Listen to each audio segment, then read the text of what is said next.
welcome to the latest installment of History of the Emblem. It's strange times we live in, everyone. When you mention Alm and Celica in a casual Nintendo setting, people will actually know who you're talking about. With the release of Shadows of Valentia in 2017, Intelligent Systems gave some much-needed love to the series' black sheep, Fire Emblem Gaiden. The original Famicom game was relatively unloved and unplayed by the overseas fan base before them, so many may not know a whole lot about it. So, let's dive into it right now. Welcome to History of the Emblem, Fire Emblem Gaiden.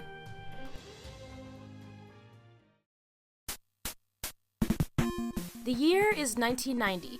Shozo Kage and team have released Fire Emblem Shadow Dragon and the Blade of Light to much praise.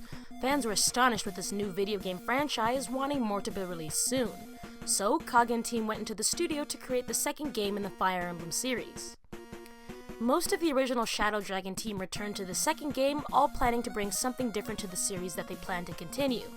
They plan to implement basic quality of life improvements such as better map navigation, but also include new elements that could allow the player to create a deeper bond with their units. Fire Emblem Gaiden also included things like towns, dungeon crawling, and other elements that made it feel like a standard RPG game, quite different for a game from the Fire Emblem series. Shozo Kage himself didn't even really know how to feel about this big change. In an interview, the man himself said, "Next we changed the system to address one of the biggest complaints of the previous game, making a less cumbersome map interface. But in doing so, it probably lost some of the charms that made it a strategy game in the first place. It probably feels more like a regular RPG as a result of these changes." Kage's wariness about the RPG elements and how they affected the game could possibly be the reason that the series returned to more standard strategy elements in Mystery of the Emblem. As Fire Emblem fans know, Kage is somewhat of a perfectionist, so anything that didn't sit well with him would be rectified. Let's return to the above quote very briefly, specifically a part I cut out so that I could keep it in context. At the beginning, Kage says, "Well, first of all, we wanted you to feel more empathy toward the units." This was accomplished by retooling the algorithms used for leveling up characters and also by having a story that was more intriguing. Kage expanded the potential for empathy towards the characters by creating dual protagonists and a literal army of characters behind them. On March 14th, 1992, Fire Emblem Gaiden was released on the Famicom.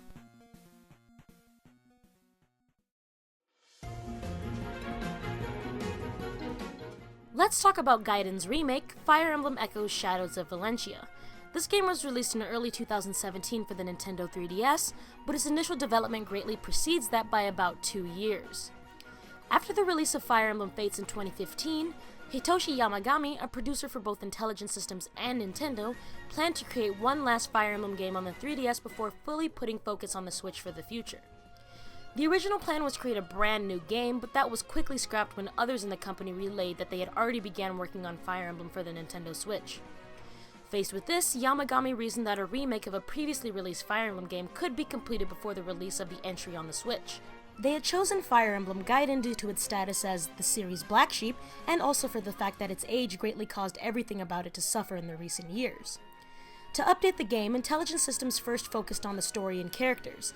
Intelligent Systems wasn't very happy with Gaiden's shallow characters, so once they strengthened the existing ones, they added new ones that would help the narrative. To bring these characters to life, artist Hidari was brought on to revamp the original art, which really wasn't the best. Along with Hidari, they brought in another director from Intelligent Systems, Genki Yotaka. Yotaka was chosen because of his understanding of Gaiden's divergent gameplay. Yotaka was faced with a couple of problems when bringing Gaiden's gameplay to the modern era, the biggest one being the choice between whether they should delete the RPG elements or keep them.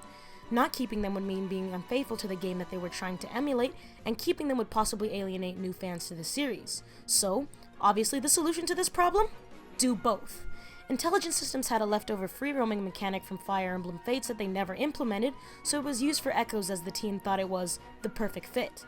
They also built the game off of the same engine that Awakening and Fates were made on, furthering the similarities between these three games.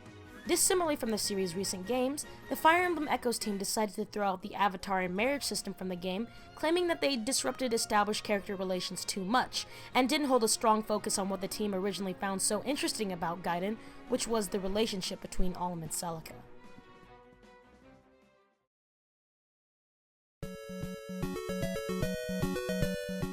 As Fire Emblem Gaiden was only the second game in the series, it really only took inspiration from Shadow Dragon.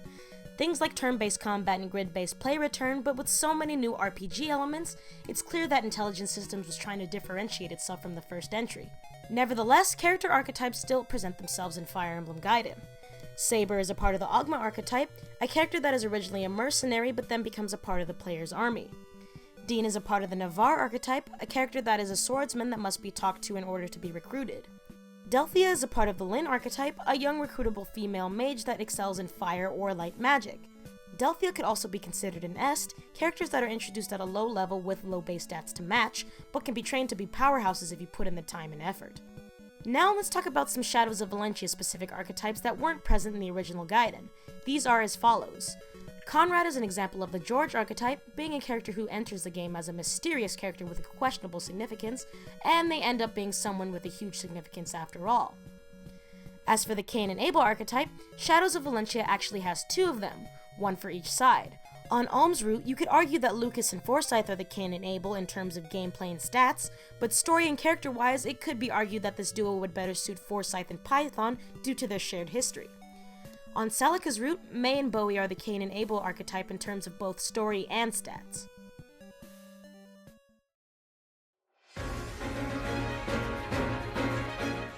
Being the black sheep of the series, Fire Emblem Gaiden doesn't really have many connections to the rest of the series in such huge ways as, say, Shadow Dragon or Mystery of the Emblem. Despite this, these connections are still there. Here's an example. Fire Emblem Gaiden was the first game in the series to include an easy mode which was hidden for players to discover. However, if there's any game in the series that pulled the most inspiration from Gaiden, Sacred Stones would definitely be this game. As well as having many similar features like a world map, non-human enemies, and more, the main story structure of FE8 was heavily influenced by Gaiden. The protagonists of Sacred Stones, Ephraim and Erica, were greatly inspired by Alm and Celica, down to the both of them even having their own routes. Ephraim was made to be an exaggeration of Alm's character with a tendency to start fights and push away his royalty, while Erica was made to mirror Celica, kind and understanding with a general distaste for the war in which she is involved. It's interesting to see how Ephraim and Erica were inspired by Alm and Celica, and then how the latter's Shadows of Valentia counterparts were inspired by Ephraim and Erica. The original Fire Emblem Gaiden had very bare character descriptions, and Sacred Stones built off of that. When the time came to update Gaiden, they expanded Alm and Celica based on the expansion of Sacred Stones.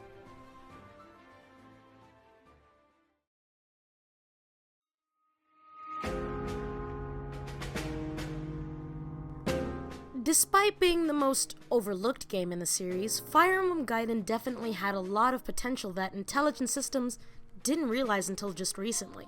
Despite its flaws, they were able to effectively revamp the game and really bring it to life. It goes to show that old NES sequels that tried really hard to deviate from the main game don't deserve to be overlooked or forgotten. They should be celebrated and included as a part of the series that fans know and love.